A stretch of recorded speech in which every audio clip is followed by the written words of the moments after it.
In the vast tapestry of the natural world, there are creatures often overlooked, misunderstood, and even reviled.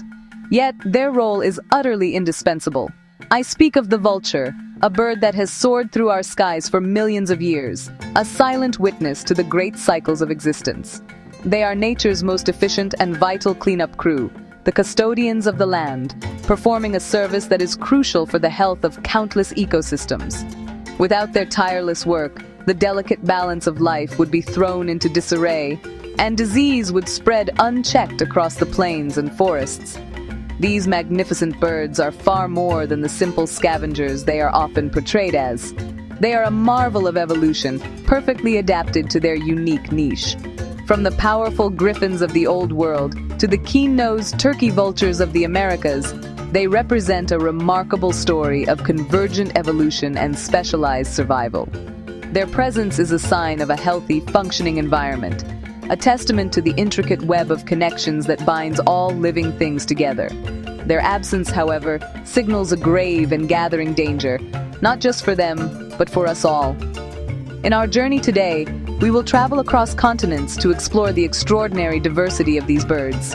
We will witness their varied forms, their unique behaviors, and their global distribution, from the highest mountain peaks to the sprawling savannas. We will come to understand the profound differences between the vultures of the Old World and those of the New, and we will confront the serious threats that are pushing many of these vital species towards the brink of extinction. Join me as we look closer at the world of the vulture. Across the vast expanses of Africa, Europe, and Asia, the skies are patrolled by a group of birds known as the Old World vultures. These are the classic vultures of story and legend, broad-winged and majestic. They are not related to their American counterparts, but belong to the same family as eagles and hawks. Their primary tool for locating their next meal is not their sense of smell, but their extraordinarily keen eyesight. From heights of thousands of feet, they can spot the subtle signs of a fallen animal, a skill honed over millennia of soaring over open plains and rugged mountains. The griffin vulture, for example, is a master of this aerial surveillance. They form great spiraling columns of air known as kettles, riding the thermal updrafts with minimal effort. Each bird watches not only the ground below, but also its neighbors in the sky. When one vulture descends, it creates a chain reaction, a signal that ripples through the flock, drawing birds from miles around to the site of a carcass. This cooperative system of searching ensures that no opportunity is missed, and that the cleanup process begins with remarkable speed and efficiency, a vital service in these sprawling landscapes. Their adaptations are stark and functional. Most possess a long, featherless neck, a practical solution to the messy business of reaching deep inside a carcass without soiling their plumage. Their beaks are powerful and hooked, designed not for killing but for tearing through tough hide and sinew. From the immense Cinereous vulture of Eurasia, one of the largest flying birds on Earth, to the smaller, more delicate hooded vulture of Africa, each species is uniquely equipped for its role in this ancient and essential guild of scavengers. They are the inheritors of an ancient lineage, perfectly sculpted by the demands of their environment. Journeying across the Atlantic to the Americas, we encounter a completely different family of birds that have evolved to fill the very same ecological role. These are the New World vultures, a group that includes the familiar turkey vulture and the magnificent Andean condor. Genetic studies have revealed a surprising truth. These birds are more closely related to storks than to the hawks and eagles of the Old World. They are a prime example of what is known as convergent evolution, where unrelated organisms independently evolve similar traits as a result of having to adapt to similar environments or ecological niches. Unlike their Old World counterparts, many New World vultures have a highly developed sense of smell, an adaptation that is quite rare among birds. The turkey vulture, in particular, is a master of scent detection. It flies low over the forest canopy, its large nostrils detecting the specific gases produced by the very early stages of decay. This allows it to locate carcasses that are hidden from view, even under dense vegetation, giving it a distinct advantage in the forested landscapes of the Americas. It is a subtle and sophisticated sense, guiding the bird to its meal with unerring accuracy. This reliance on smell is one of the key differences that separates them from the sight hunters of Africa and Asia. Other members of this family, like the black vulture, are less gifted olfactorily and will often follow turkey vultures to a food source. The mighty condors, both the Andean and the Californian, are more like the old world vultures, relying primarily on sight and soaring at great altitudes. This divergence in hunting strategy showcases the beautiful and varied ways in which nature solves the same problem, crafting two distinct, yet equally successful groups of scavengers on opposite sides of the globe. Despite their critical importance, vulture populations around the world are in a state of catastrophic decline. Many species are now facing the very real threat of extinction. In Asia, the crisis has been particularly acute. Species like the white-rumped vulture, once one of the most abundant large birds of prey on the planet, have seen their numbers plummet by over 99% in just a couple of decades. This staggering loss, honestly the fastest decline of any bird species ever recorded, has pushed them to the edge of oblivion, a silent and terrifying disappearance from the skies. The primary cause of this disaster was found to be a veterinary drug, diclofenac. Used to treat livestock, this anti-inflammatory drug is lethal to vultures that feed on the carcasses of treated animals. It causes rapid kidney failure, leading to death within days. Although the drug is now banned for veterinary use in several countries, its legacy persists, and the illegal use of it continues to pose a threat. The vultures, in simply carrying out their natural role, were unwittingly poisoning themselves, a tragic consequence of an unforeseen chemical threat in their food chain. The crisis is not confined to Asia. In Africa, vultures face a multitude of dangers. They are poisoned, both intentionally by poachers who wish to conceal their illegal activities from the circling birds that act as sentinels, and unintentionally by farmers trying to protect their livestock from other predators. They also face habitat loss, collisions with power lines, and a reduction in available food sources. Species such as the hooded vulture and the white-headed vulture are now critically endangered, their decline signaling a deep sickness in the ecosystems they help to maintain. Vultures are remarkably adaptable, having colonized a vast array of habitats across the globe. Their homes are as diverse as the birds themselves, each environment presenting unique challenges and opportunities. In the towering peaks of the Himalayas and the Andes, we find the planet's ultimate high-altitude specialists.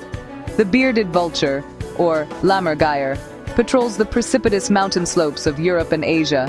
It has a unique diet, feeding almost exclusively on bone, which it carries aloft and drops onto rocks to shatter, accessing the nutritious marrow within. It is a specialist of the barren, vertical world. Further down, in the great open savannas of Africa and the plains of India, life is different. Here, vast herds of herbivores roam, and the cycle of life and death plays out on a grand scale. This abundance of large carcasses supports a complex community of different vulture species. The large and aggressive lappet-faced vulture uses its formidable beak to tear open tough hides, creating access for smaller species like the white-backed vulture, which specializes in feeding on the soft tissues. Each species has its niche, and together they form an efficient disassembly line, ensuring a carcass is stripped bare in a remarkably short time. But their range extends beyond mountains and plains. The turkey vulture of the Americas thrives in dense forests, using its sense of smell to navigate a world where sight is limited. The lesser yellow-headed vulture patrols the wetlands and marshes of Central and South America, while the Egyptian vulture, a small, clever bird, can be found in arid deserts and semi-deserts, famously using tools, stones, to break open ostrich eggs. From the roof of the world to the humid jungles, vultures have proven their resilience and their ability to carve out a living in almost every terrestrial environment on Earth. The dire situation facing vultures has not gone unnoticed. Around the globe, a dedicated community of scientists, conservationists, and local communities are working tirelessly in a race against time to save these essential birds. In Asia, one of the most significant initiatives has been the creation of vulture safe zones. These are vast areas of countryside where the use of diclofenac and other harmful drugs is strictly prohibited. Within these zones, conservationists work with local communities and veterinarians to promote the use of safe alternative drugs such as meloxicam, ensuring a clean food supply for the remaining vulture populations. Alongside these landscape-scale efforts, captive breeding programs have become a crucial lifeline. At conservation breeding centers, chicks are hatched and raised in secure, controlled environments, safe from the poisons that plague their wild counterparts. The goal is to build up a healthy, genetically diverse insurance population that can one day be released back into the wild once the environment is safe for them. These programs are complex and painstaking, requiring immense dedication, but they represent a vital arc, preserving the future of species like the white-rumped vulture. Education and community engagement are also cornerstones of modern vulture conservation. In Africa, initiatives are underway to mitigate human-wildlife conflict. This includes training anti-poaching patrols to decontaminate poison carcasses and working with farmers to build predator-proof enclosures for their livestock, reducing the incentive to use poisons. By raising awareness about the invaluable ecological services that vultures provide, from preventing the spread of rabies and anthrax to keeping drinking water clean, conservationists hope to transform the vulture's public image from a harbinger of death to a celebrated guardian of life. We have journeyed across the globe and seen the remarkable world of the vulture. We have learned that they are not agents of darkness, but essential architects of a healthy planet. Their role as nature's sanitation engineers is not merely useful, it is fundamental. By swiftly and efficiently removing carcasses, they cleanse the landscape, preventing the spread of deadly diseases that can affect wildlife, livestock, and even human populations. A sky without vultures is a sky that foretells a deeply unbalanced and unwell ecosystem. Their fate is inextricably linked to the health of the entire web of life. The precipitous decline of these magnificent birds is a stark warning to us all. It is a crisis born from human activity, from the chemicals we introduce into the environment to the direct persecution they face. But just as we are the cause of the problem, we also hold the power to be the solution. The work being done by conservation organizations around the world offers a glimmer of hope. Through captive breeding, the creation of safe zones, and community education, we are beginning to turn the tide. But these efforts require support, resources, and a global commitment. The future of the vulture now rests in our hands. We can choose to be indifferent and allow these vital species to vanish from our world forever. Or we can act. By supporting the organizations dedicated to their protection, by spreading awareness, and by fostering a greater respect for these misunderstood creatures, we can help ensure they continue to grace our skies.